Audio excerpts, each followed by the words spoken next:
exponiendo y contestando pues en lo posible. ¿Les parece bien? Esto en parte, lo que pasa es que se va grabando la sesión. Vamos a ver antes que nada lo que es una crisis.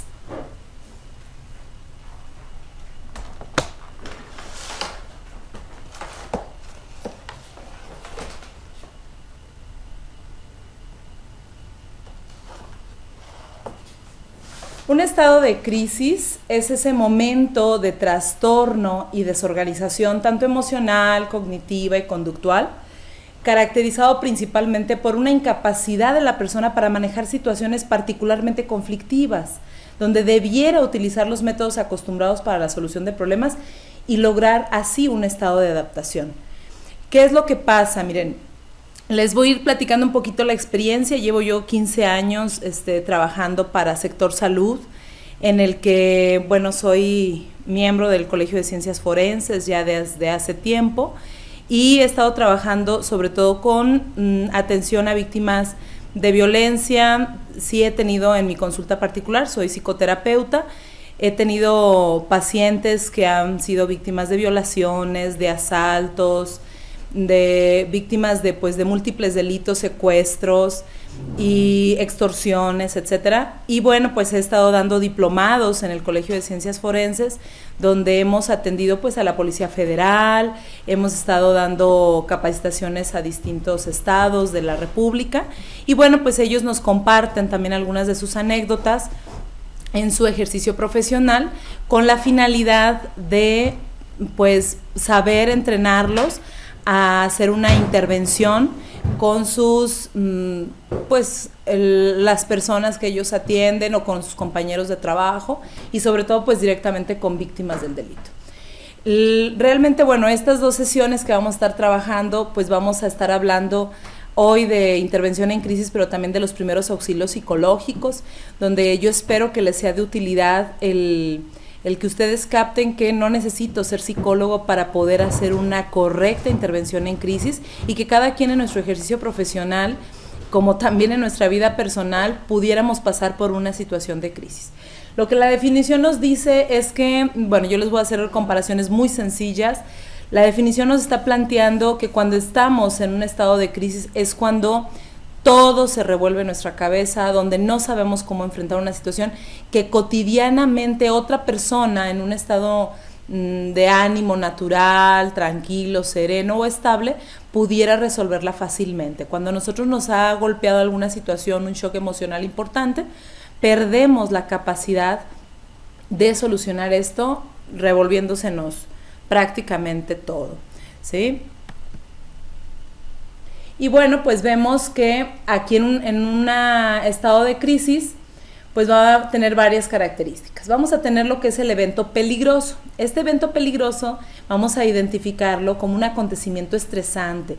Puede ser interno o externo a nuestro mundo personal, que ocurre en el curso de la vida, que inicia una serie de reacciones en cadena. Los eventos pueden ser anticipados y predecibles o bien inesperados y accidentales. O sea, hay cosas que ya sabemos que se nos están viniendo encima, como a lo mejor si estoy manejando a alta velocidad, híjole, bueno, hay quien dice, a ver si no me accidento, a ver si no pasa nada. Se van juntando una serie de cosas que pudiera decir, le va a pasar. Si yo salgo a altas horas de la noche, si voy ya tomado, manejando en mi vehículo, hay cosas que yo ya puedo avecinar, ¿sí? Sin embargo, hay otras que son totalmente impredecibles, ¿sí? Entonces, esto se vuelve un evento peligroso, ¿sí?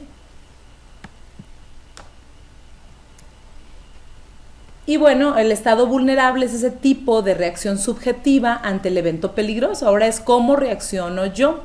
La persona puede responder según sea su percepción del evento. Habrá quien, no sé si te ha pasado, que hay quien está pasando por una situación muy difícil y dice, bueno, es normal, por ejemplo, una muerte, una pérdida, ¿sí? Les voy a ir poniendo algunos casos. Un caso para mí muy no sé, significativo, fue con una paciente. Ella va conduciendo en la carretera y le entra una llamada telefónica que para ella era urgente y ella decide orillar su auto bajo un puente y mientras estaba tomando la llamada escucha un ruido muy fuerte y se le metieron 2 tipos al automóvil y le intentan violar, le ponen un arma en el cuello para poder saquear su vehículo.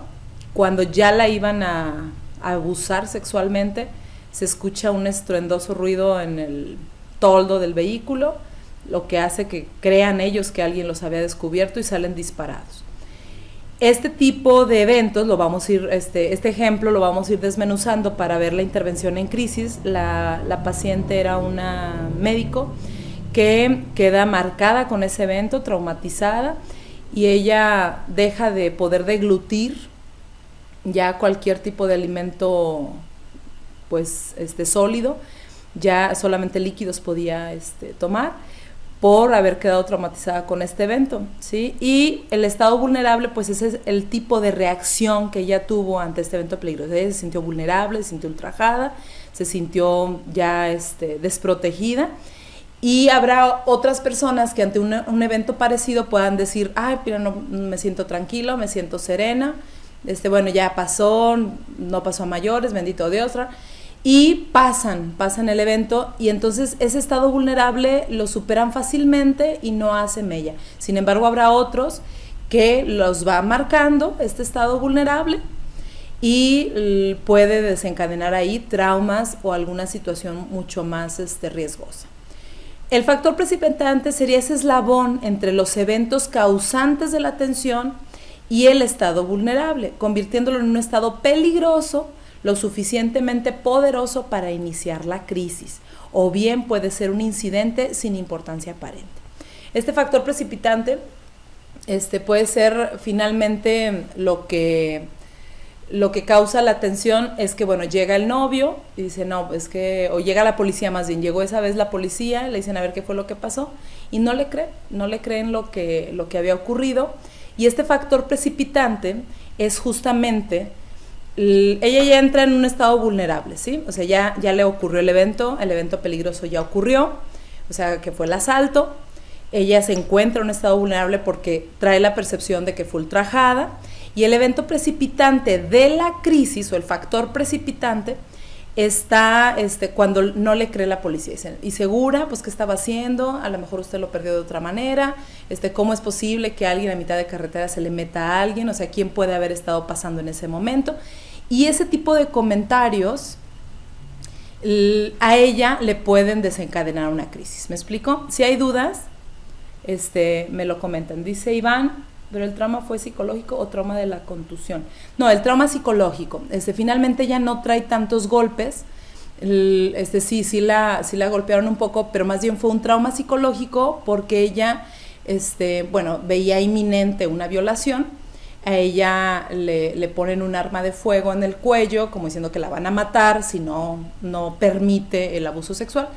Y ella queda por un año incapacitada. Cuando yo la veo como mi paciente, todavía no podía deglutir, no la vi yo en el estado de crisis, porque ella durante un año queda incapacitada, pues más bien encamada, porque ella pierde mucho peso, ya no podía comer, tenía miedo, lo que le llamamos estrés postraumático, ¿sí? Exactamente, a veces no sabemos preguntar, dice Fer, no sabemos preguntar a la víctima y la disfagia, ¿a qué se asocia? A un evento traumático. O sea, ella, su mente inconsciente, pues, asocia el lugar donde ella recibe, pues, la amenaza, ¿sí? Y les voy a ir enseñando, de hecho, la próxima sesión, que es mañana, técnicas de intervención, ojalá les puedan ser de utilidad también, ¿sí? Es una asociación al trauma. Lo que se hace es una intervención con ese recuerdo para modificarlo y ella liberarla de esa tensión. Les iré platicando el desenlace, ¿va? Y entonces, bueno, tenemos ya ahora sí un estado de crisis activo. Dice, el individuo se encuentra en estado de desorganización, o sea, imagínense, la chica, pues, la doctora, empieza a levantar obviamente la denuncia, habla a la policía, acude a un servicio pues del Ministerio Público y todo, levanta la denuncia y cuando le empiezan a decir esto, ella rompe en llanto y dice aquí la definición: el individuo se encuentra en estado de desorganización, la tensión excitante lo ha invadido, su proceso homeostático, o sea, se desequilibró, o sea, ese proceso de estabilidad emocional se desequilibra. La duración será de 1 a 4 horas aproximadamente, puede experimentar visión en túnel, exceso de actividad sin objetivo o inmovilización, o sea, que se empiecen a mover, a mecer, a llorar, a gritar, o esta parte de quedarse como paralizados, como congelados. Y hay un exceso, alteraciones cognitivas, acompañado por preocupaciones o ideas distorsionadas por los eventos. Alteraciones cognitivas son alteraciones en el pensamiento, ¿sí? Y entonces pueden empezar a tener ideas irracionales. Y si me buscan, y si saben quién soy, y si a lo mejor llegan y otra vez me vuelve a pasar, o sea, y empieza a haber una verborrea mental, una diarrea mental en donde se empiezan a llegar muchos pensamientos distorsionados en los que la persona pues es víctima de esto, ¿no? Y eso es lo que la hace estar sumamente alterada. Posteriormente se va a llegar a un periodo de reajuste gradual y resignificación, reforzando mecanismos de afrontamiento y adaptación. Es decir, poco a poco, que no falta con quien platique o una adecuada intervención en crisis, que algún terapeuta, algún psicólogo, la misma familia pueda estar haciendo el comentario de mira, todo va a estar bien, mira, los vamos a encontrar. O por ejemplo, ¿se acuerdan este caso de Ana Gabriela Guevara? ¿Se acuerdan? Que hace poquito fue fuertemente golpeada por unos tipos y ella finalmente estuvo en crisis, ¿sí? Y ella empieza, no sé si la escucharon pues cuando hizo la declaración, que cuando iba narrando estaba llorando otra vez. O sea, finalmente la crisis se puede volver a activar, pero obviamente cuando yo creo que fue golpeada y cuando recién paró a lo mejor alguna patrulla o pidió auxilio, ahí es donde pudiéramos encontrar que se presenta la crisis activa. Si hay dudas, me dicen, ¿sí? La visión de túnel, para desglosar un poquito ese concepto, si alguien no lo ha escuchado, es cuando están súper cerrados. Vean un túnel como es. O sea, es un laberinto, es un tubo que no le ve salida hasta el fondo. Y entonces su visión es muy cerrada de la realidad. Y creen entonces que están en un callejón sin salida, es que me van a atrapar, es que me va a volver a pasar, es que porque a mí. Entonces la gente está cerrada, está trabada emocionalmente y cognitivamente. Y vemos entonces otro tipo, ¿verdad? Que vemos otra fase que sería el agotamiento, ¿sí? El agotamiento se caracteriza porque la persona pudo haber manejado efectivamente y durante tiempo prolongado la situación de emergencia, pero llega a un punto de agotamiento en el cual no tiene más fuerza para afrontar la situación y sus mecanismos adaptativos casi se desintegran. No sé si han visto a esas personas que se mantienen fuertes, por ejemplo, muere alguien, ¿sí? Y es un golpe muy duro. Por ejemplo, se accidentaron, alguien lo chocó, y siempre hay alguien como muy íntegro, ¿no? Que se levanta, pide ayuda, se sale del vehículo, pide ayuda, busca el apoyo, le resuelve a todo el mundo, ¿no? La situación. Estamos hablando de gente que vivió la crisis, pues, o sea, que si me accidenté con toda mi familia, a lo mejor yo soy la que venía manejando, pues, y yo estoy en pie y mi familia está toda herida, pues yo soy la que estoy pidiendo ayuda y pareciera que estoy íntegra, ¿sí? O la gente que muere un familiar y es la que hace todos los trámites, las que está atendiendo y recibiendo a todos los familiares, pero claro que también le pudo, pero no se le nota, no se ve una crisis activa, ¿me explico? Y que entonces va a llegar un punto en donde va a venir un agotamiento, que si bien en un momento lo manejó efectivamente y súper funcional y sigue trabajando bien, después rompe en llanto, se deprime, cae muy enfermo y ahí podemos ver o está, pues sí, con una depresión importante y ahí es donde podemos ver el agotamiento. Si hay dudas, con confianza, ¿sí? Y vemos el otro. Uy. Fer, me salí. Fer.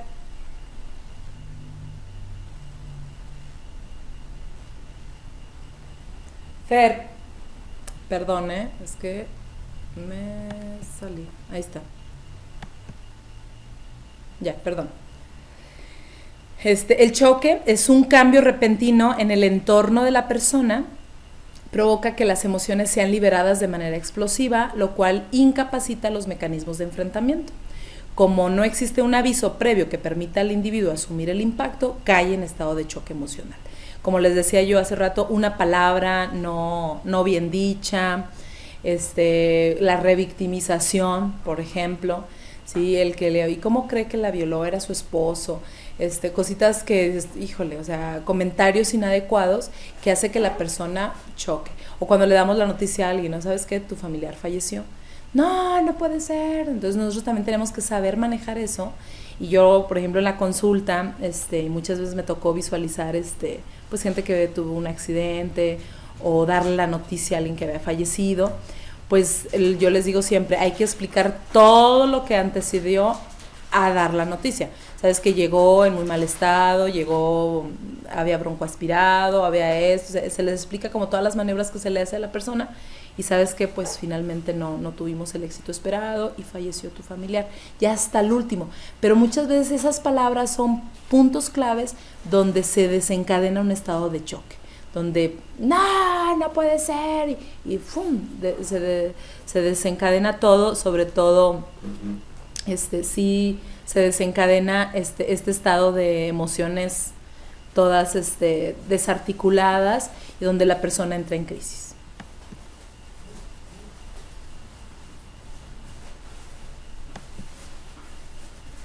Y entonces, bueno, pues vemos que ya los primeros auxilios psicológicos, que aquí es donde entraría la intervención en crisis ya formalmente, es esa intervención psicológica en el momento de la crisis, entendiéndose como una ayuda breve e inmediata de apoyo y rescate a la persona para restablecer su estabilidad emocional y facilitarle las condiciones de un continuo equilibrio personal, ¿sí? No debe de durar más de 20-25 minutos.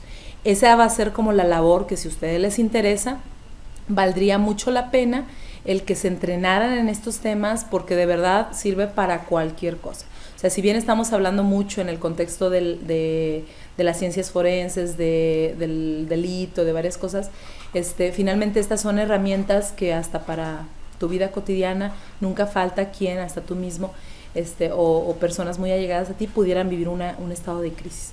Y entonces los primeros auxilios psicológicos pues van a ser de suma utilidad. ¿Y cuáles serían los objetivos de esta atención? Pues tener un alivio en lo inmediato, así, de los síntomas de reacción. Una restauración de un nivel de funcionamiento que le llamamos CASIC mínimo, es decir, cognitivo, afectivo, somático, físicamente se encuentren bien, interpersonal y conductual. Y cierta comprensión de los eventos precipitantes relevantes que condujeron al desequilibrio. ¿Dónde entrenarnos, Iván? Pues finalmente, bueno, el Colegio de Ciencias Forenses pues da una serie de catálogos de capacitación en donde nosotros hemos dado diplomados de este tipo, ya con casos muy reales, con cosas que ustedes puedan tener para poder entrenarnos. Y bueno, pues es cuestión también de buscar en los colegios de psicología, o sea, varios lugares en donde puedan ofrecer este tipo de entrenamientos. Particularmente nosotros trabajamos mucho en eso, y que si les interesa, pues claro, nos podemos organizar y hacer como ya un curso muy, muy en específico, ¿no?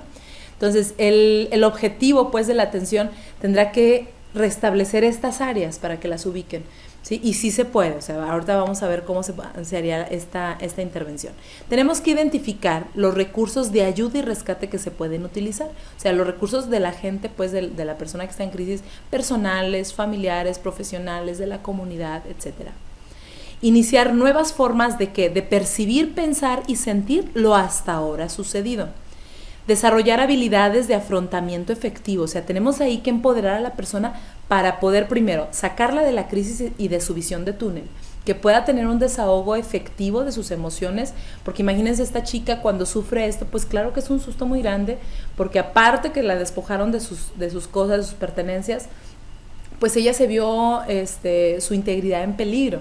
Entonces es importante que le restablezcamos, aunque sea de manera primaria, como ahora sí como los primeros auxilios físicos, que va el paramédico y finalmente trata de salvaguardar su vida, y que si está con una hemorragia frenársela, pero finalmente no termina de curar, simplemente de atender, pues es importante que veamos que también nosotros, o sea, con la intervención psicológica de primeros auxilios, podamos mínimos tratar de sacar a la persona lo más pronto posible de ese estado de crisis.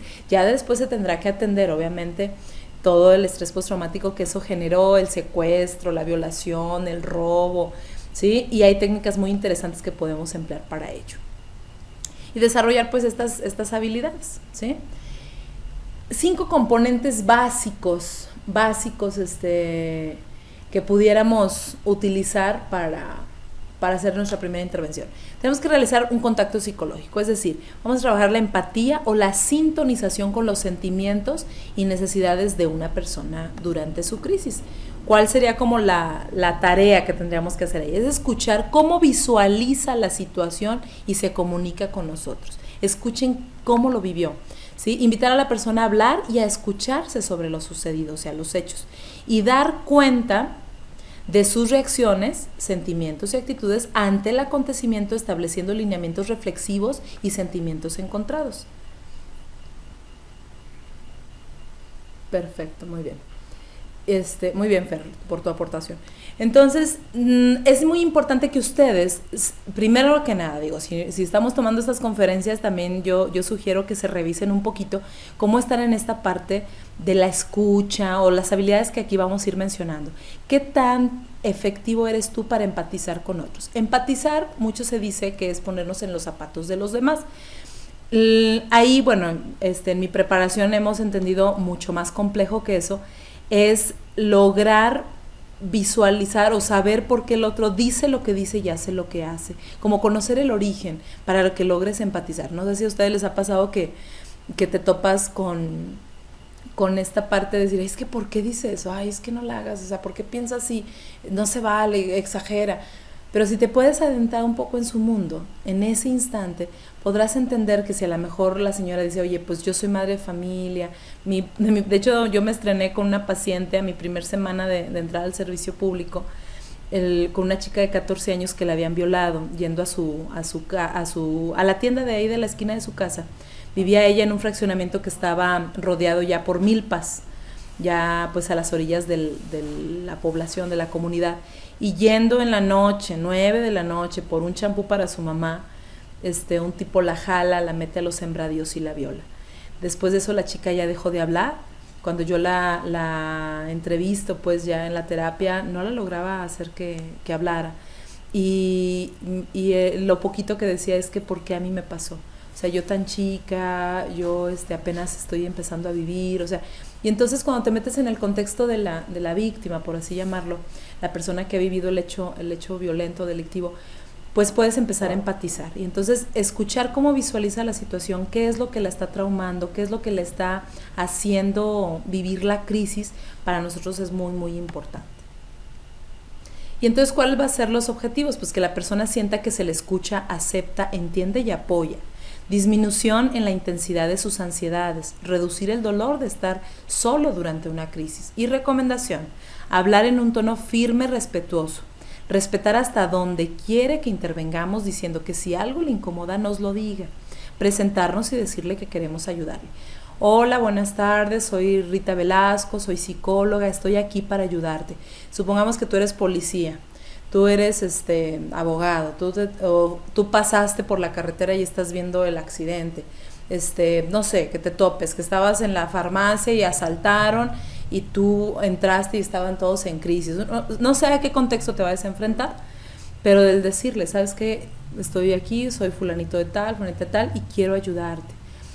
¿Qué pasó? A ver, dime. Y aquí yo les voy a ir diciendo qué preguntas puedes hacer, ¿sí? Pero cuando la persona está en crisis de llanto, les voy a poner ejemplos, ¿sí? Que están, no, es que no puede ser, es que ¿por qué a mí? Uno tiene que subir un poco más el tono. Señora, cálmese, tranquila, pero yo hablo en un tono firme. Les pongo ejemplos, no voy a hablar en un tono agresivo. Señora, ya cállese, por favor. No, un tono agresivo, no. Sí, pero tampoco, señora, está bien, a ver, tranquila, porque ella sigue en la crisis, no me escucha. Decimos que cuando estás en crisis es como si estuvieras abajo de una alberca, dentro del agua, no oyes, o sea, estás en crisis, es como el niño cuando está en berrinche, o sea, no entras en comunicación con él. Entonces tenemos que subir un poco más el tono de nuestra voz, pero mantenerlo, hagan de verdad el ejercicio de poder hablar en un tono firme, respetuoso. Señora, tranquila, estoy con usted, quiero ayudarla. Y subimos el tono manteniendo el respeto. Y estarle diciendo, bueno, pues que, mira, estoy aquí, quiero ayudarte, te voy a ir haciendo algunas preguntas. Si hay algo que te incomoda o no quieres hablarlo en este momento, dímelo con confianza. Y entonces empezamos a abrir un poco la confianza de la persona. 2, analizar las dimensiones del problema. Tenemos que ir a trabajar con 3 tiempos, el presente, el pasado inmediato y el futuro inmediato. El presente es, ¿qué sucedió, señora? Platícame. ¿Cómo te sientes? ¿Qué piensas? ¿Qué puedes hacer en este momento? Como la muerte de un ser querido, el despido, el maltrato doméstico, el abandono del cónyuge, el descubrimiento de una infidelidad, la discusión con un hijo adolescente, etc. O sea, cualquier cosa que la persona te esté mostrando que desencadenó la crisis, pues coméntala. O sea, ¿qué fue lo que sucedió? ¿Qué sucedió? Y haz preguntas muy concretas, ¿sí? ¿Cómo te sientes? ¿Qué piensas? ¿Qué puedes hacer? En ese orden, para que tú te vayas como enterando de la historia. ¿Qué sucedió? Imagínate mi paciente.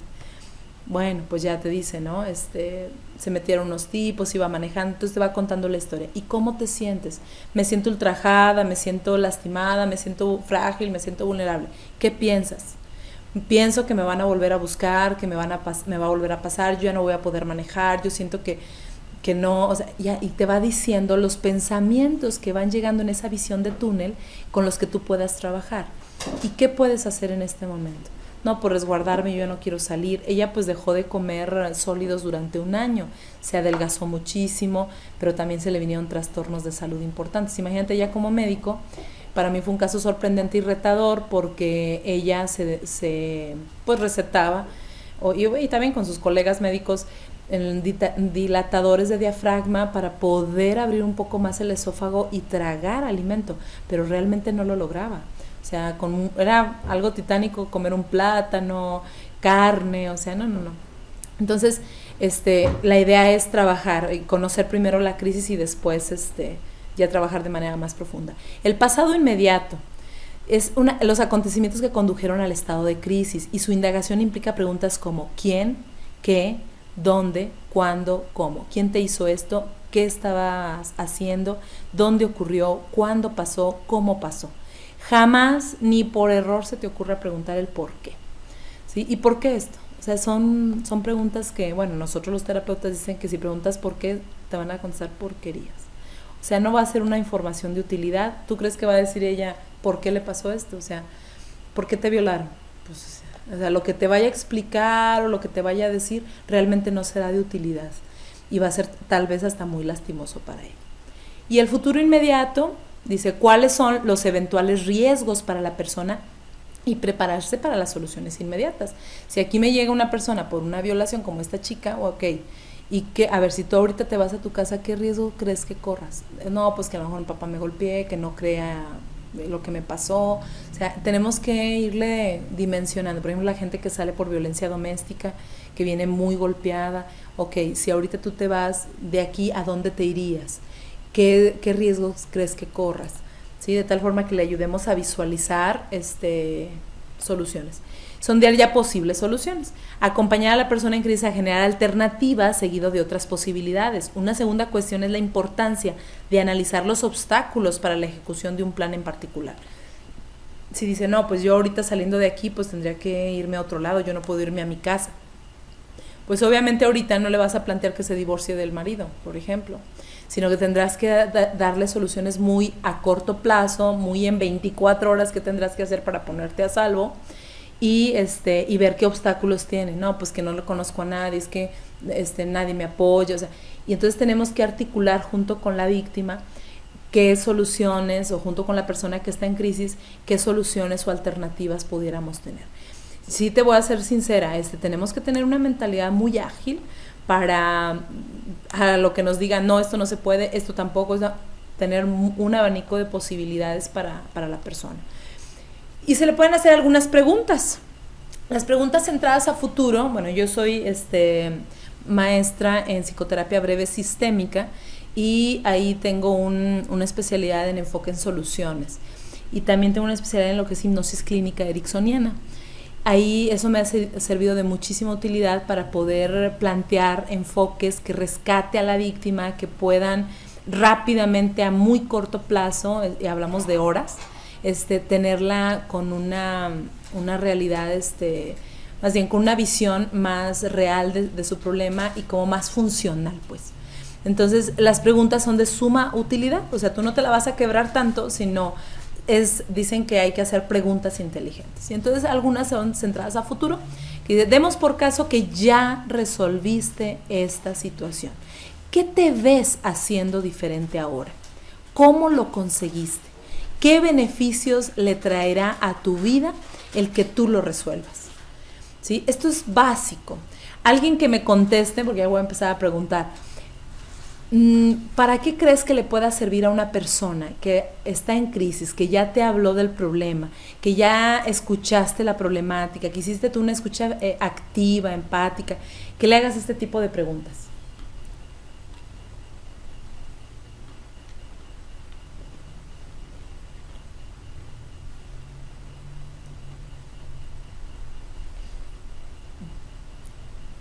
Como rapport, ok. Metas a resolver tu problema, empatía. ¿Qué más? ¿Qué más? Ubiquen la pregunta, dice, centradas a futuro. El rapport ya lo hiciste, el rapport es un clima de confianza que se debe de haber hecho, que es cuando yo estoy hablando con la persona, cuando la estoy invitando a abrirse. Dice, vas a lograr que se calme y comience a analizar y pensar. Ok. Se supone que para cuando ya le estás preguntando, ya está tranquila la persona, para que visualice su realidad. Excelente.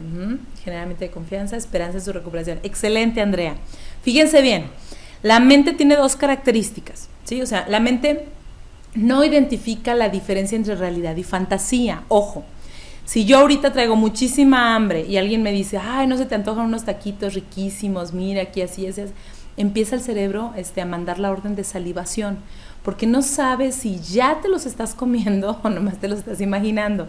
De todas formas, manda la orden ya para digerirlos. ¿Qué significa esto? Acuérdense, los dichos y refranes son muy sabios. Dice, recordar es volver a vivir. Por eso la importancia de no revictimizar a la gente, porque vuelve, cerebralmente hablando, a vivir el acontecimiento doloroso y a generar todas las neurotransmisores y sustancias que la pudieran volver a estresar, ¿no? Por el evento. Entonces, cuando yo le hago una pregunta centrada a futuro, es hacerle creer a su cerebro que ya demos por caso que ya resolviste esta situación. Esto es lenguaje hipnótico, sugestivo. Yo lo que les pueda compartir por este medio, créanme que soy muy generosa en ese sentido, y aprovechen para preguntar dudas, sugerencias, lo que ustedes necesiten para poder aprovechar al máximo esto, ¿no? Entonces, cuando yo le digo eso, demos por caso que ya resolviste, fíjense bien, de donde dice, ya resolviste esta situación, ya es un mensaje sugestivo al inconsciente en donde tú ya la estás programando a la paciente, a la persona, a que ya resolvió las cosas. Y es cuando se abre la mente sabia e inconsciente para empezar a dar soluciones. Y es increíble, yo ya lo he hecho muchísimas veces. Cuando le dice el maestro Fernando, que 1000 casos, bueno, pues por un decir y por el cálculo que él hizo, ¿no? Son 15 años de trabajo y yo llegué a tener una cifra de 100, 120 consultas al mes. Imagínense, multiplíquenlo por un año y por años. O sea, es muchísima gente vista. Y una de mis especialidades ha sido intervención en crisis, tanatología, cuidados paliativos. Hay muchas cosas que compartirles, y muchas víctimas de muchos delitos. Y realmente, créanme que es extraordinario cuando uno sabe hacer las preguntas correctas. Es que si pueden tomar nota extra, pues, de la presentación, mucho mejor. Y tenemos entonces luego las preguntas, ¿sí? Las preguntas de excepción. Estas preguntas hay que saberlas hacer también, ¿sí? Y dicen, en otras ocasiones que han sido difíciles para ti, ¿qué has hecho que te ha dado resultado? ¿Cómo lo has resuelto antes? Díganme también, ¿para qué crees que se puede hacer esta pregunta?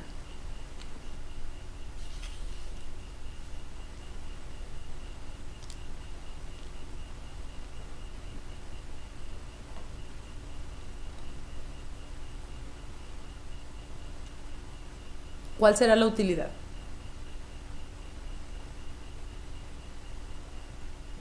Aceptar, reafirmar su confianza en sí misma. Muy bien, Lupita. ¿Para qué más? ¿Cuál es la clave o la riqueza de esta pregunta?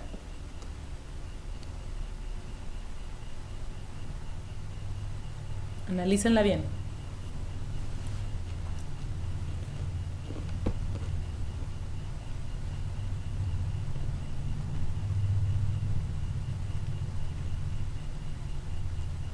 ¿Quién da más? ¿Quién da más?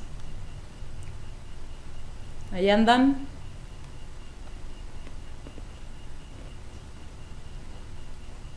Excelente, Ronald.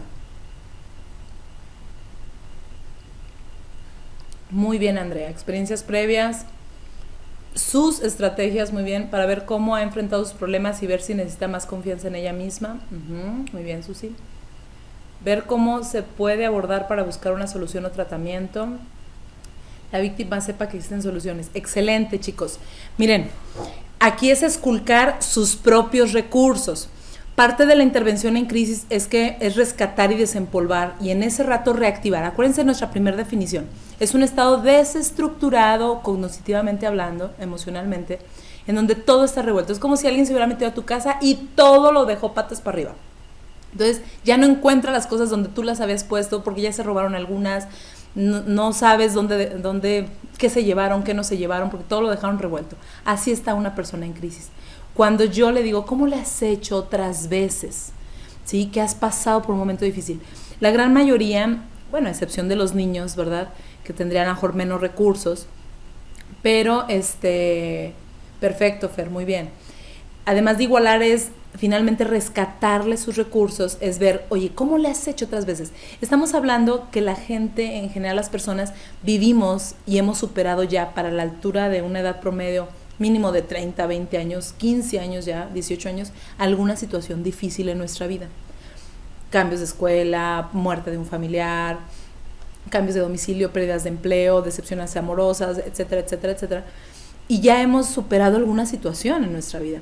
Obviamente hay gente, pues, más quedadona, en donde tal vez tenga menos tela de donde cortar, y hay gente que le ha llovido en su vida y ha enfrentado muchísimas cosas súper difíciles y pues tendrá más recursos, ¿no? Es como si en la mochilita trae más herramientas. Y entonces esta pregunta va para rescatar recursos, grábenselo, si traen que anotar y están tomando notas, es rescatar recursos. Esta es como de verdad una excelente premisa.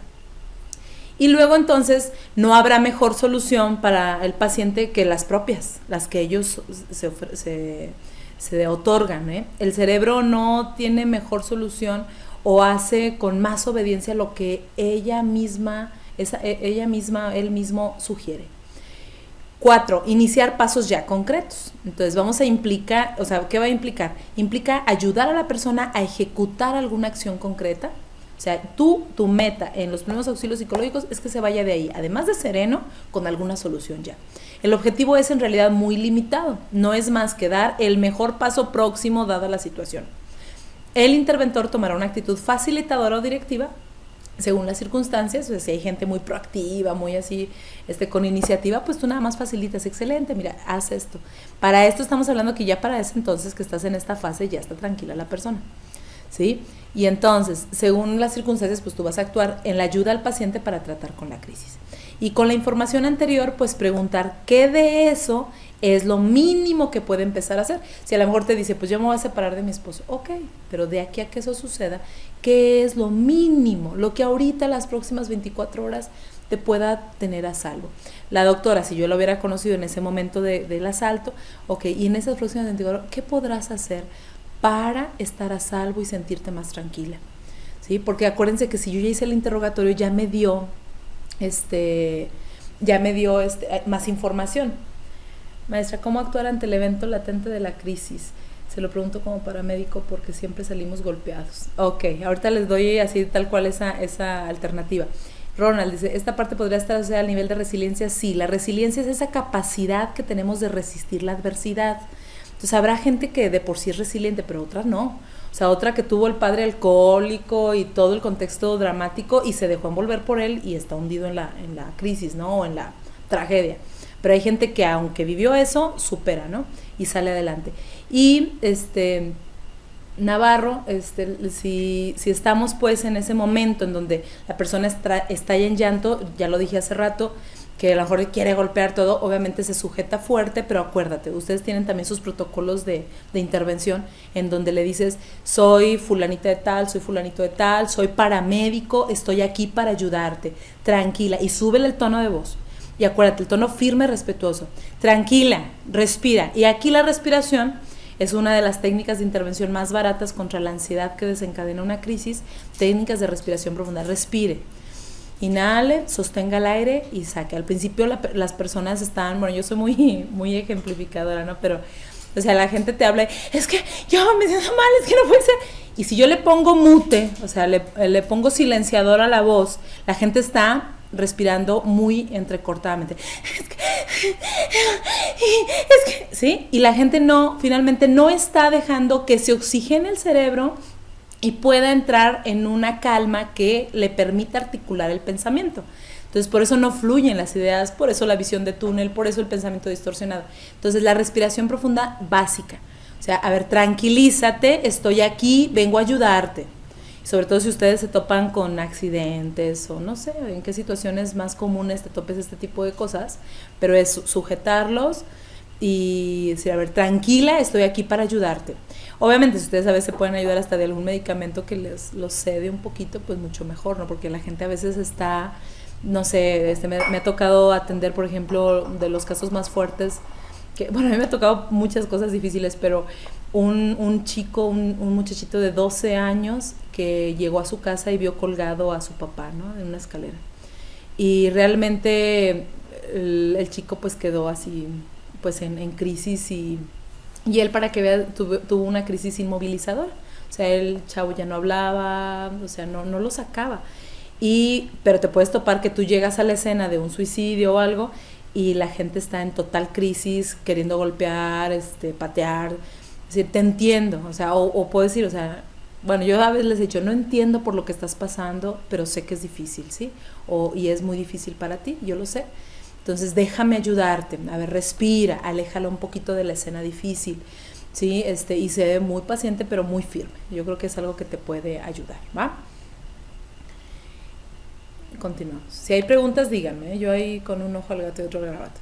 Y bueno, verificar el progreso. Ya para eso ya casi te estás despidiendo de la persona, en donde hay que extraer información y establecer un procedimiento que permite el seguimiento para verificar el progreso de ayuda. O sea, ya le pides ahí datos, domicilio, teléfono de alguien,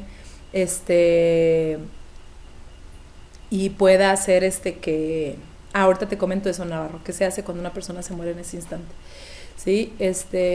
Bueno, extraer la información a la persona de, bueno, ¿y a quién le podemos marcar? ¿Con quién podemos tener contacto que venga a ayudarte, que venga por ti? ¿Sí? Y ahí, o sea, pero primero escúchalo, ¿va? Cuando dice, se lo comento a un paciente en paro y los familiares. Cuando está en paro, es más, hasta cuando fallece, ¿sí? Sí se le tiene que explicar, mira, estamos encontrando, le tomamos signos, o sea, expliquen todo lo médico, ¿sí? Y al final dicen, ¿sabes qué? Cayó en paro, necesitamos irnos, o no sé si te pasó, Navarro, que ahí se murió, ¿verdad? A veces como peritos nos encontramos con los familiares que no sueltan a su familiar, que es la víctima, y no dejan hacer el trabajo. Ahí te va.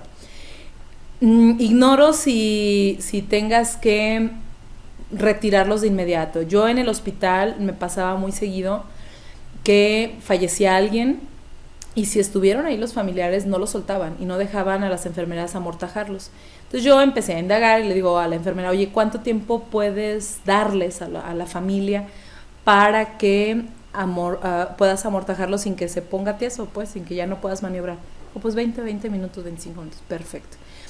Dejen, si ustedes llegan a la escena, Fer, y están ahí, pues no me deja trabajar, bueno, yo te preguntaré, te devolveré la pregunta, Fer.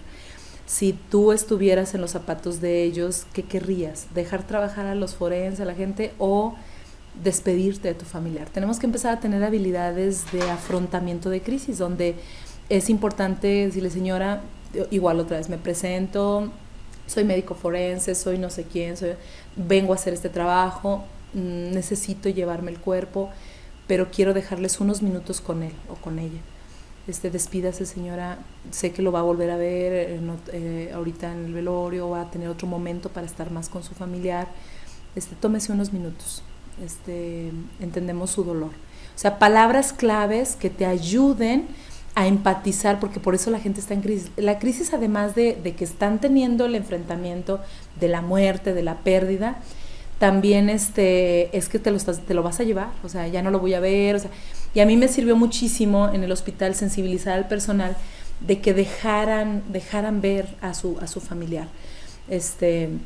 Igual si me vuelven a invitar, pues ya les platicaré todo lo que hacemos en cuidados paliativos, que es súper básico, importante, sobre todo para el manejo de la muerte. Me llegó un muchachito, un niñito de año 8 meses, fue atropellado con la llanta de la camioneta de su tío. El niño se le mete abajo de la camioneta a recoger un juguete, el tío no lo vio, se echa de reversa y le pasa por encima al pequeñito. Lo carga la mamá ensangrentado, pues obviamente grita el niñito, lo carga la mamá, se lo traen al hospital, prácticamente llega muerto, o sea, se le venía desangrando la mamá. Y es muy difícil, hay muchas cosas en juego, o sea, hay un delito que perseguir, estaba de hecho ella fuera ya la policía, estaba la gente enardecida, sobre todo los familiares del papá, ¿verdad? El papá no sabía, y es el poder, cuando le tuvimos que dar la noticia a la familia, a la mamá y al tío, es poder decirles cómo vino, en qué condiciones, y sobre todo decirles un accidente y darles tiempo a que se despidan. La gente básicamente necesita unos minutos de estar ahí con su familiar y decirle, me lo tengo que llevar, ¿sí? Y déjeme ya trabajar. Entonces ahí es a la persona más fuerte que te topes ahí, el poder canalizarlos hacia con esa persona. Si no hay nadie y todos están en crisis, pues yo no sé, ¿verdad?, si ustedes se acompañen de alguien que pueda hacer ese tipo de intervenciones, pero ojalá que ustedes puedan ir desarrollando habilidades para esto. A ver, creo que ya comentaron algunas cosas. Déjenme, me regreso un poquito para leer los comentarios. A veces como peritos nos encontramos con los familiares que no sueltan a su familiar. Lo que les comento es que haré lo posible por conseguir justicia a la víctima y a ellos como familiares. Eso es bueno, sí. Ahí ya empatizaste, ¿sí? A las familias de personas desaparecidas, ¿cómo es lo adecuado? Ya que en muchos casos que se ha resuelto, cuando no interrumpe en la investigación se resuelve. Cuando están ahí casi no avanza el caso. Ahí sí no te entendí mucho, Oscar. ¿Cómo es lo adecuado para intervenir? Ya de personas desaparecidas. Miren, la mente inconsciente, por ejemplo, ahora con los familiares estos de los normalistas, por ejemplo, ¿se acuerdan que llegó un grado de desesperación que decía la familia? Ya díganos, si están muertos díganos, pero ya, o sea, queremos enterrarlos, o sea, la mente inconsciente es muy sabia, y cuando hay secuestros, cuando no aparecen los cuerpos, cuando no está físicamente un símbolo que te diga se murió, está vivo, sobrevivió, todo eso, la mente inconsciente se queda muy inquieta, hay mucha incertidumbre, la crisis va y viene, o sea, es una crisis que llega hasta una fase de agotamiento. Entonces es importante que si tú te los estás topando o van a reclamar, si seguimos trabajando, mantenerte en contacto, el poder darles pues información lo más continua posible y empaticen, o sea, sí pidan apoyo para que hagan alguna intervención con la familia, en donde puedan entender que si bien su familiar pues ha desaparecido o no, pues está secuestrado, no sé cuál sea la situación de desaparición, pero sí es importante que se empatice sobre todo en eso, porque en la medida que uno, por ejemplo, ahora sí como los dichos y refranes, voy derecho y no me quito. O sea, mire señora, sí entendemos, pero necesitamos hacer esto, sí entendemos, pero ya me lo voy a llevar, sí entendemos. Pues no, pareciera que no entiendes. Entonces tenemos que hacer una pausa y sí dedicar unos minutos con la familia. Obviamente no los vas a sacar en ese momento de la crisis si no te abocas a ello, ¿verdad? Pero sí bueno, les digo, si se pueden acompañar de alguien o ustedes hacer esa intervención, no sé si estén muy limitados de tiempo a veces, pero es importante que sí se aboquen. Cuando dicen voy a hacer justicia, vamos a buscar la justicia, o sea, esto que ocurrió no debió de ocurrir, pues sí, a lo mejor se dice como de mero trámite para que pues saliera al paso, pero créanme que, por ejemplo, yo cuando pasan estas cosas como lo del niño que les platicaba, si la mamá en crisis me dice, es que ¿por qué a mí? ¿Por qué a mi hijo? ¿Por qué a mí me tuvo que pasar? Y bueno, yo sí se las devuelvo a lo mejor duramente, y luego, ¿por qué a ti no? O sea, a toda la gente nos pasan cosas y muy difíciles y a veces más duras que esto, pero no está sola, señora. O sea, esa parte no está sola, estamos aquí, vamos a procurar la justicia, pase lo que pase, o sea, cuenta con nosotros, o sea, el sí son comentarios muy chiquititos, pero que pueden llegar al inconsciente a desestructurar la crisis. A veces nos creemos omnipotentes y creemos que a nosotros no nos tiene por qué pasar nada. Y sí el decirle a la gente, pues ¿por qué usted no, señora? A todos nos pasan, yo veo 20,000 casos a diario, pero créame, señora, no está sola, vamos a trabajar en ello. O sea, son cosas que pueden ser de apoyo, ¿no? Continuamos.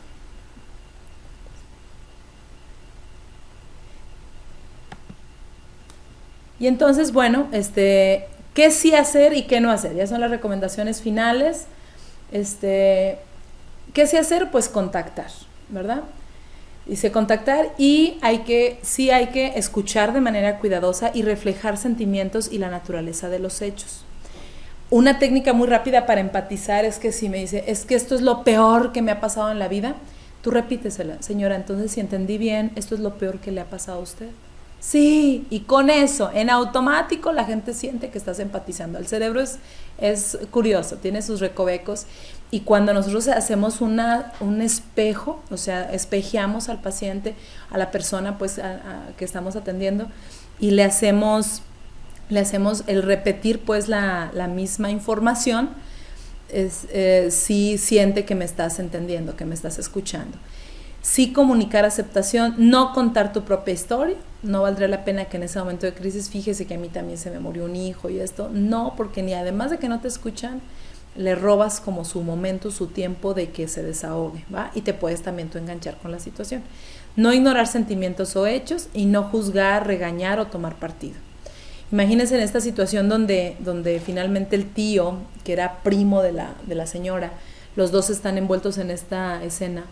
Pues imagínense el papá, ¿no? Cuando le avisan que su hijo tuvo un accidente, pero no le dijeron que ya estaba muerto. Entonces, cuando entra al hospital, mi primera intervención tendría que ser, yo de hecho les dije a las del hospital, cierren puertas y hasta que toque el señor, si se presenta, me mandan a hablar y yo hablo con él.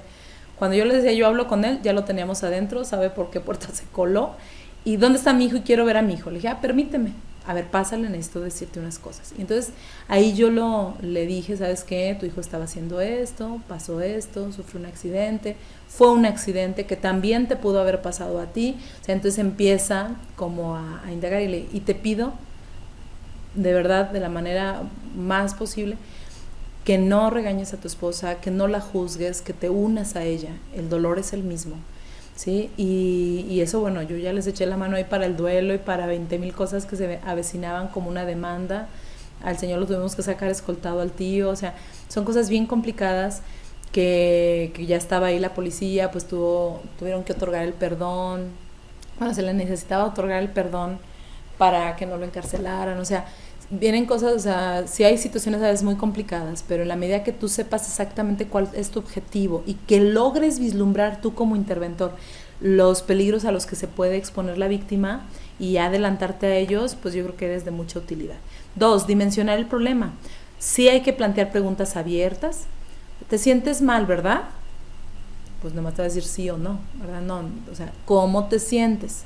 Para que haga preguntas abiertas. Llevar a la persona a una mayor claridad.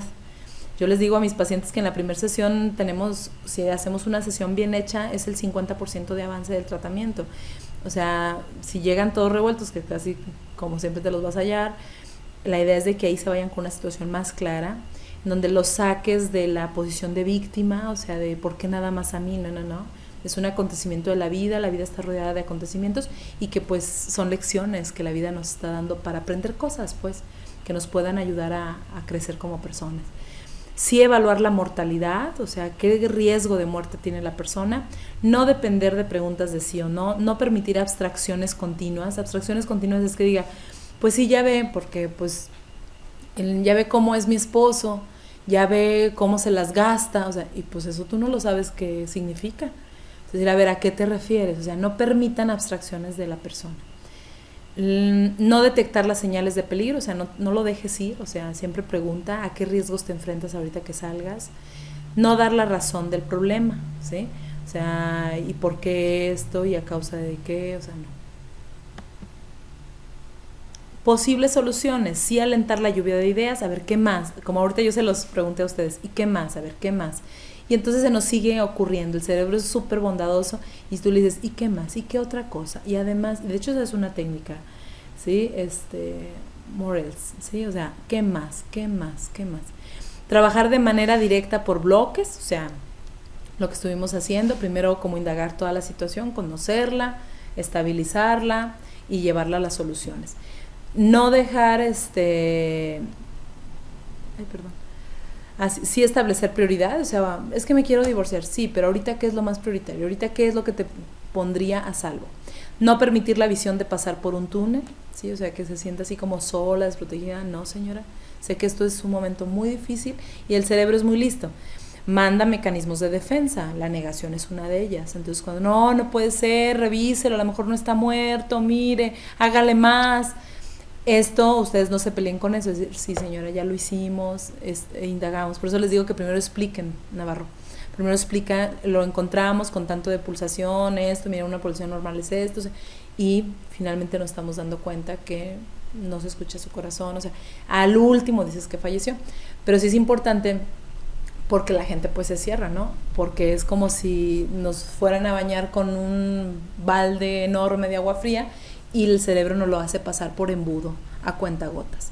No dejar obstáculos sin examinar, o sea, revisar riesgos, obstáculos para que se vaya con todo resuelto de inmediato, pues a corto plazo, y no permitir una mezcolanza de necesidades, sino realmente lo que ahorita es prioridad. Acción concreta, sí, dar un paso cada vez. Primero vamos a hacer esto, luego esto, o sea, dile 1, 2, 3. Tú vas a ser un facilitador porque pues la gente está pues en crisis, como dijimos, y tenemos que ayudarla como a contemplar, ¿no? Aparte que si ya se le empiezan a venir recursos, estrategias, pues decir, mira, primero se tendrá que hacer esto, luego ya según lo que te haya planteado, pues ya lo vas ordenando. Sí, establecer metas específicas de corto plazo, confrontar cuando sea necesario, ser directiva, solo si debe serlo, si no se le ocurre a la gente nada y tú ya has pasado por una experiencia como esta con alguna otra persona, miren, lo que yo le sugiero es que primero vaya a casa o primero hable a un familiar, mire, primero cálmese, mire, haga, o sea, ya le vas dirigiendo. No intentar resolverlo todo ahora, no tomar decisiones que comprometan por largo tiempo, como les decía, sabes que lo mejor es que te divorcies, sí, pero pues de aquí a cuánto. ¿No? Entonces no la comprometas como algo que tenga que implicar demasiado tiempo. No ser tímido o prometer cosas, ¿sí? O sea, tímido de no expresar lo que tú también le puedes apoyar, o prometer, no, yo te prometo que voy a, por ejemplo, si hacer justicia, pues sí, se va a prometer. Yo le prometo que lo vamos a meter a la cárcel.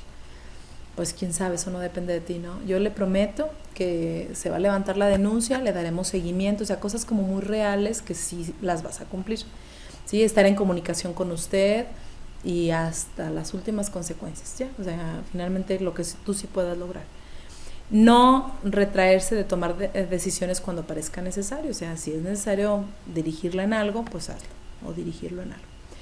Y 5, pues el seguimiento, hacer un convenio para recontactar, o sea, muy bien, vas a venir, nos vamos a ver para tal fecha, usted va a volver a venir a esta instancia, o va a ir, o sea, ya decirle cuándo la vuelves a recontactar, no dejarla ir nada más así. Acordar un segundo encuentro, evaluar los pasos de acción, o sea, entonces, ¿cómo ve? Vamos a hacer esto, esto y esto, ¿es correcto? ¿Está bien? ¿Está de acuerdo? No dejar detalles en el aire, no dejar la evaluación a alguien más, que no se sepa pues este tipo de intervenciones o que no le vaya a dar un correcto seguimiento. Y bueno, cuando tenemos intentos de suicidio, algo que para mí es muy importante que ustedes conozcan, ¿sí? Es sujétese al deseo de vida, ¿va? En toda persona, aún con alto riesgo suicida, hay una parte que quiere vivir, ¿sí? Cuando, por ejemplo, te topas ahora la intervención en crisis con este tipo de casos, que se va a tirar de un puente, que te hablaron que se tomó pastillas, que intentó ahorcarse, o sea, ese tipo de cosas también. es necesario enfocarnos en esta parte. O sea, hay un deseo de vivir. Cuando exprese que no hay nada por lo que quiera vivir, hay que decirle que imagine qué la detendría a cometer dicho acto. Intente crear un deseo inmediato de vida y plantear alguna actividad para más tarde y para un día siguiente, ¿sí? Tuve yo, de mis casos más recientes, un chico que intentó ya 3 veces el suicidio, me lo mandan. Y bueno, ahí lo fuimos sacando poquito a poquito. Y cuando en una de las sesiones entra otra vez en crisis, dice, no, ya me quiero morir. Le dije, mira, ¿sabes qué, Leo? Bueno, pues a lo mejor yo no soy la persona correcta para ti. Es importante que a lo mejor te vea otro especialista, ¿sí? Y obviamente pues yo sí le tiré a que dijera que no, ¿verdad?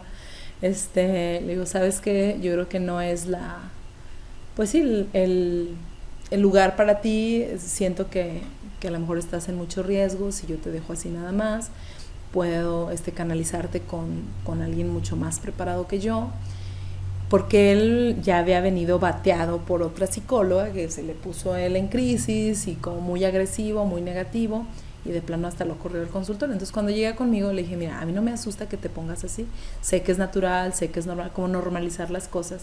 Estás pasando por un bache, por una crisis, que estaba en la lamentada visión de túnel, de que nada puedo hacer, yo no voy a lograr nada en la vida, ¿verdad? Entonces le digo, si gusta, le digo, bueno, vas a tener cita con el dermatólogo. Lo habíamos mandado por varios traumas emocionales que tenía. Le dije, pero igual yo le puedo decir que pues que ya no vas, o qué le digo. Y ya me empezó a decir, pues es que tengo cita mañana. Le dije, bueno, mira, mañana que vayas al dermatólogo, pues piensa si vas a querer venir conmigo y lo checamos. Pero yo ya ahí ocultamente ya le estaba haciendo que mañana fuera con el dermatólogo. O sea, buscar un enganche, ¿sí?, a algo que él tanto ha querido, ¿no?, o que había solicitado. La idea es buscar como algo que lo mantenga vivo, y de ahí medio sostenerlo. Y sí, me dice, pues es que yo no quiero que me dejes de ver, pues igual y si vengo la próxima semana, si me recibes. Y entonces, bueno, ya estaba hablando a futuro, o sea, de un encuentro. Pero sabemos que no somos dioses, y que pues el suicidio a veces es una moneda en el aire. Cuando menos acuerdas puede ocurrir, ¿no? Sin embargo, tenemos que sujetarlos a cosas que les hagan tener ese enganche por la vida, ¿no? Y para cerrar, decimos entonces algunas frases que para mí son importantes. En el problema está la solución. Es decir, cuando la gente está en una crisis, yo siempre les digo, no te asuste la crisis. Las crisis siempre son una puerta al cambio. O sea, este momento te está poniendo a prueba, es una lección que vas a aprender en tu vida.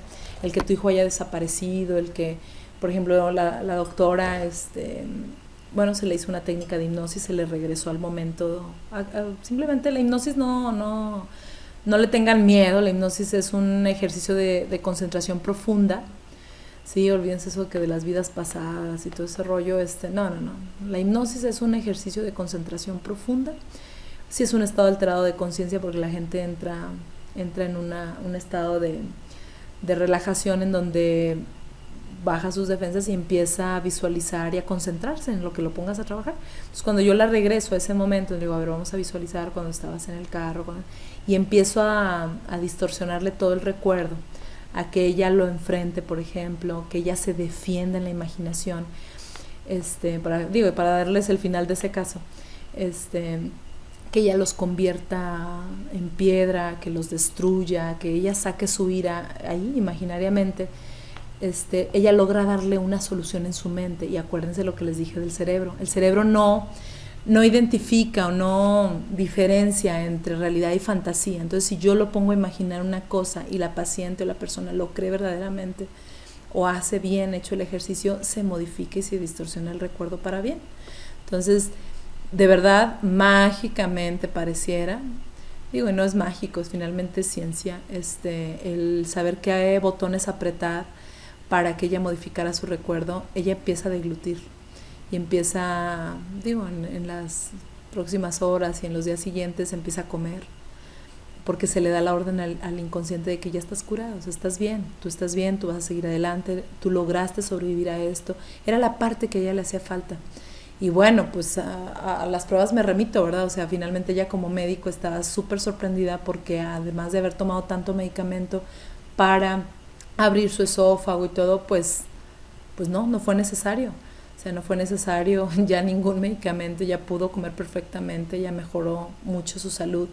Y eso es a lo que le apostamos con este tipo de intervenciones, a modificar estilos de vida, ¿no? Dice, los problemas son puertas al cambio, entonces, a un cambio de vida, de estilo de vida. Y la crisis pues son oportunidades de crecer, hay que dejarles de tener miedo y que cuando intervengamos con el paciente o con la persona que está en crisis, tú tienes que revisarte muy bien, todos los que me están escuchando hoy, revísense cómo estás cuando una persona está en crisis, qué te mueve a ti, qué te altera, qué te preocupa, qué te enoja, qué te desespera. Y sí, trabájalo, busca trabajarlo. Y así como comentaron hace rato, Fer, dices que no me dejan hacer mi trabajo. Sí, pero es que si tú estuvieras en esos zapatos, ¿tú qué harías? Sí, llévenselo ya. O sea, no, pues estás, entre la crisis, entre el despido de tu familiar, están pasando por muchas cosas. Entonces, cuando ustedes sean, aunque sea un poquito empáticos, y que dentro de tu trabajo logres tener algo de humanidad y hacer más sensible tu chamba, créeme que se te van a facilitar muchísimos procesos. Ok, bueno, pues con esto cerramos. 9:45, sí, tuvimos 1:15 y estoy abierta a preguntas. ¿Quieren que les abra el micrófono o lo hacen así vía escrito? Ustedes indíquenme.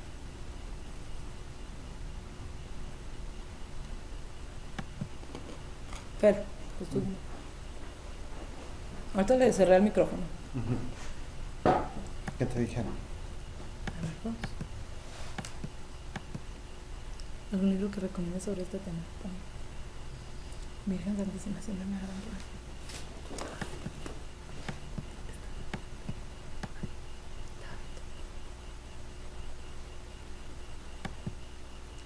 Si se les hace más cómodo, podemos abrir el micrófono para más rápido, si quieren, para que todos nos escuchemos y podamos hablar. ¿El libro les parece que les saque un listado como de bibliografía para mañana? Mañana ya darles la bibliografía de este tema y de la próxima, ¿les parece bien? De la conferencia de mañana.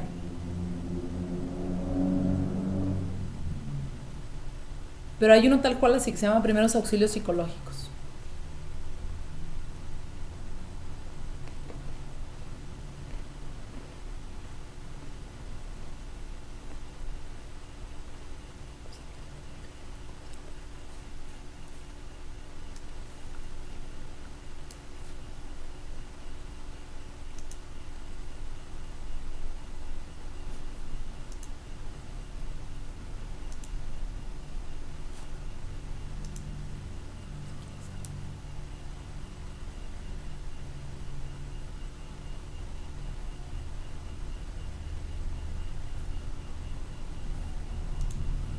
Ok, de los que tengan por ahí activado el botón de hable aquí o Talk Now, pueden oprimirlo y automáticamente se bloquean los demás para que puedan ir hablando de uno en uno. No sé si por ahí alguien tenga su micrófono activo. A la pregunta que está haciendo Lupita de si una víctima nunca presenta un estado de crisis, ¿cómo se le atiende? Si finalmente, bueno, pues si tú estuviste ahí presente y ella o él presenta fue víctima pues de un delito o algo, es simplemente ofrecerle la ayuda. ¿Sí? Acuérdense que habrá crisis que no se vean ahí, que luego puedan entrar en una fase de agotamiento.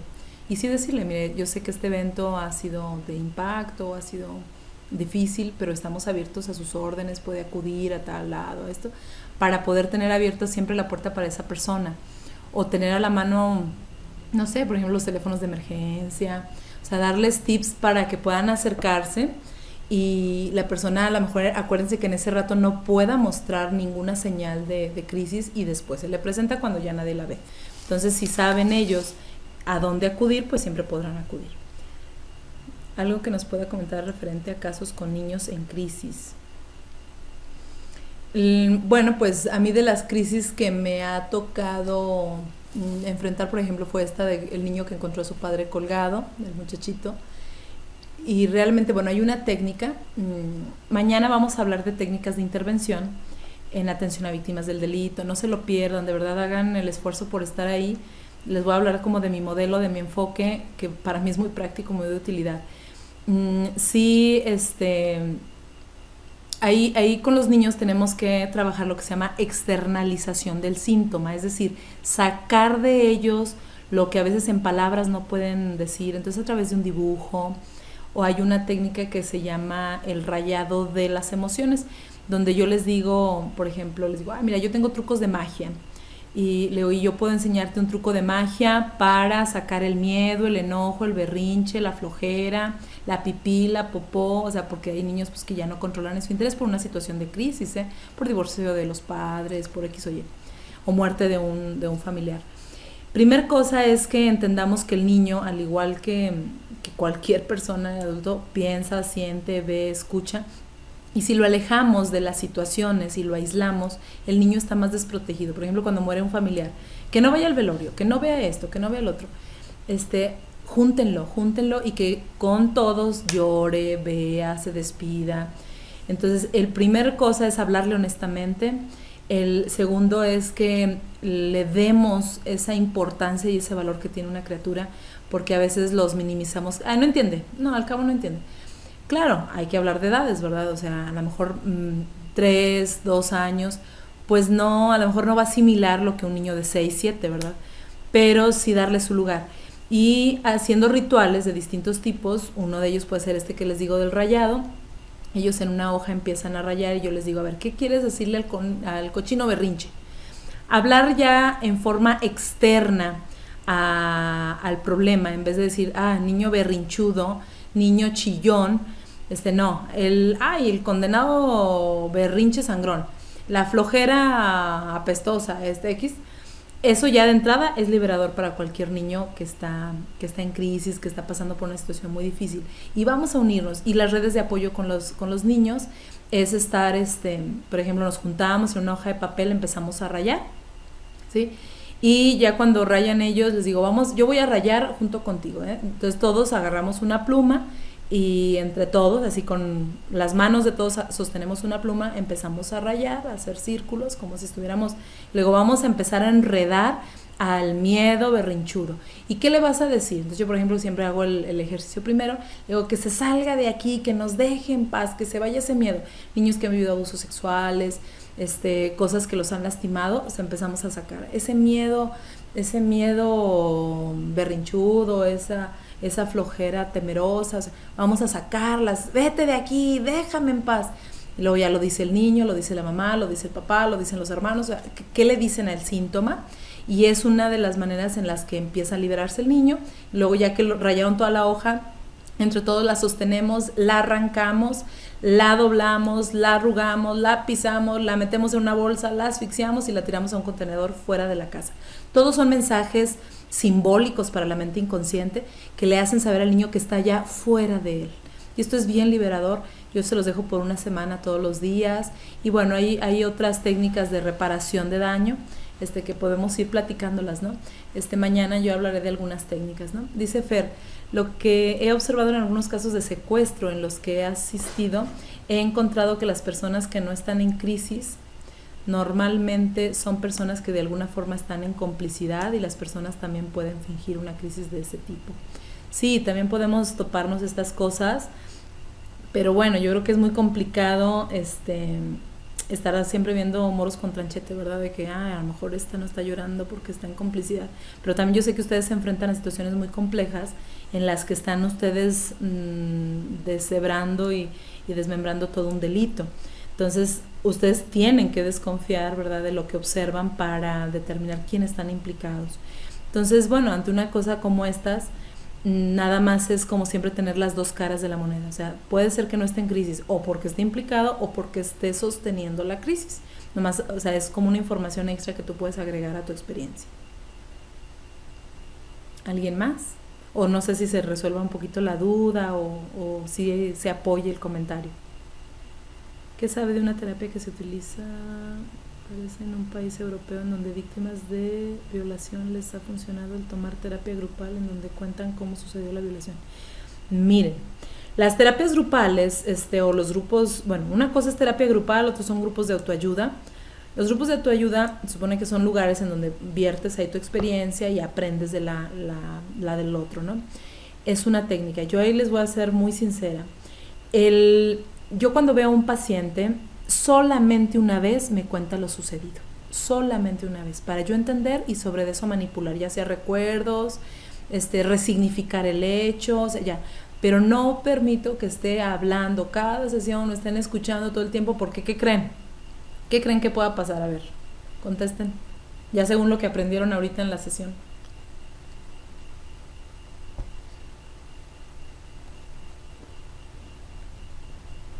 Exacto, muy bien, Lupita.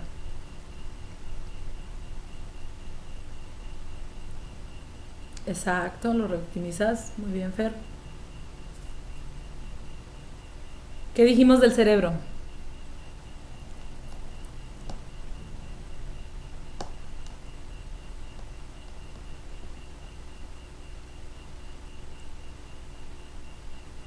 ¿Ya se durmieron?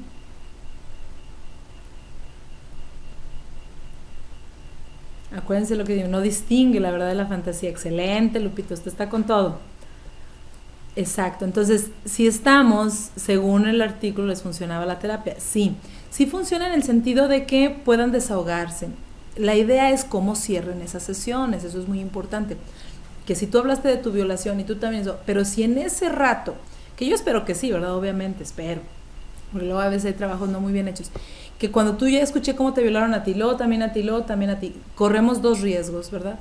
O sea, el riesgo que podamos correr es que se pueda aumentar la paranoia del paciente, su estrés postraumático, vuelva a vivir una crisis que ni siquiera vivió, o sea, lo esté revictimizando todo el tiempo, pero que si hacemos una intervención inteligente, bueno, a una la violaron de una manera y ahí el que está facilitando el trabajo terapéutico pueda resignificar y eso que le están resignificando ya me apoyó a mí. A mí se me hace mucho más valioso, o sea, bueno, igual puede ser una sesión solamente de catarsis, donde todas hablaron de eso y después se hable de otra cosa, ¿no? Pero que a lo mejor cada sesión llega una nueva y habla otra vez, llega otra nueva, pues sí corremos ese riesgo, ¿no? Pero se supondría que están en manos de expertos para detener y enfrentar ahí la crisis. Pero sí es correcto, o sea, claro que hay muchas cosas que funcionan, pero yo creo que sí es bien delicado que sí estén en manos de gente experta, ¿no? Sobre todo. De nada, Iván, gracias por tu aportación. Muy bien, Ronald. Uh-huh. Claro. Los alcohólicos se llaman grupos de autoayuda, ¿sí? Muy distintos a grupos terapéuticos. El grupo de autoayuda solo es aportar tus vivencias, pero si se fijan, bueno, o si se han enterado, no hay un terapeuta ahí que les diga cómo superar esas situaciones, sino solamente ellos, el ir a pararse en tribuna a decir, sabes que yo viví esto, yo viví el otro, pues ya es un apoyo, pues, pero sí hace falta muchísimo más trabajo, ¿no?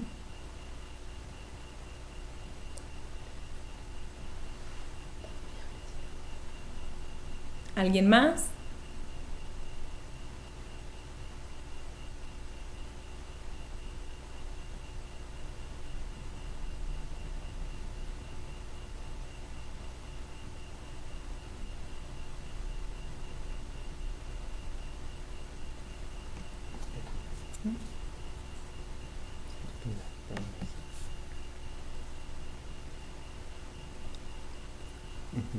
¿Ya lo cierro? No, porque no es como una puerta.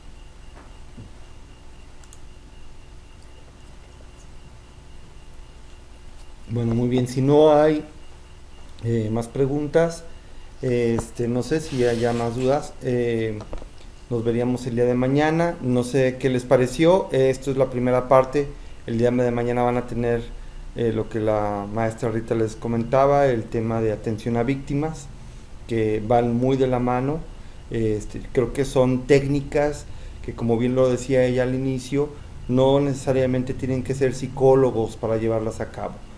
Todo el servicio profesional, todo el servicio el servicio público en el área de investigación, ya sea científica, forense o policial, pues tenemos constante contacto con la población. Algunos son víctimas, algunos otros son victimarios, algunos otros son testigos, pero siempre tenemos que tener esa intercomunicación. Y estas técnicas de intervención nos ayudan precisamente a eso, a saber intercomunicarnos. Y para quienes son investigadores, veíamos en una de las sesiones que la premisa del investigador es la búsqueda de la información y los datos. Entonces, el saber intervenir a una persona que se encuentra en crisis, pues es una herramienta eficaz para empezar a obtener datos e información importante para poder iniciar una investigación. Bueno, espero que la sesión les haya servido de mucho.